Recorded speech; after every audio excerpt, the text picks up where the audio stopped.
नन्ना हुदहुद।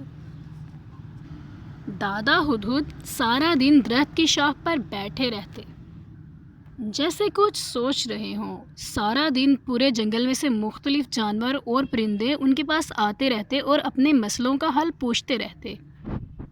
वो उन्हें बहुत अक्लमंदी और जहानत के मशवरे देते। नन्ना हुदहुद बैठा ये सब कुछ देखता रहता। उसका दिल भी चाहता कि परिंदे और जानवर उसके पास भी आएं और उससे भी मशवरे मांगे। मसलन, नन्हे मियाँ बताओ बारिश कब होगी, कल सूरज कितनी देर में निकलेगा, वगैरह। मगर कोई भी नन्हे हुदहुद के पास नहीं आता था। एक दिन दो गुलहरियाँ दादा हुदहुद के पास अपना झगड़ा लेकर आ गई। एक कहने लगी कि ये अखरोट मेरे हैं, इन्हें पहले मैंने देखा था। दूसरी ने कहा, नहीं सरकार, ये अखरोटों का ढेर सबसे पहले मैंने देखा था और ये इस पर कब्जा जमाए बैठी है।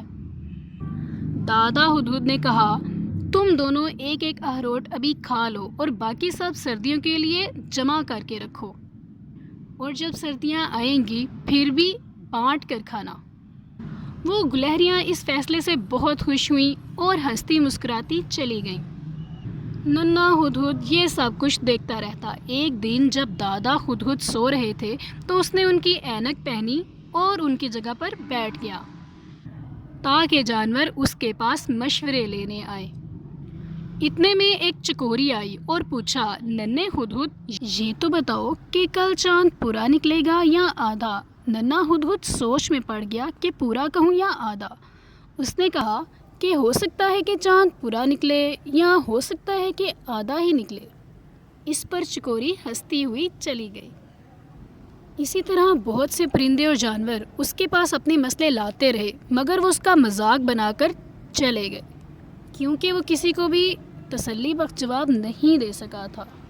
नन्हा हुदहुद जब दादा की ऐनक वापस करने के लिए गया तो उसने देखा कि दादा तो जाग रहे थे। वो बहुत शर्मिंदा होकर बोला कि आप जाग रहे हैं। तो दादा जान ने उससे कहा, तुम सारा दिन इसी दरख्त पर बैठे रहते हो तो अलग अलग चीज़ों के बारे में कैसे जान सकते हो। जंगल में जाओ, घूमो फिरो, तजुर्बात करो, ताकि तुम चीज़ों को देख सको और परख सको। इस तरह तुम्हारी मालूमात में इजाफा होगा और वक्त गुजरने के साथ साथ तुम काफ़ी कुछ सीख जाओगे।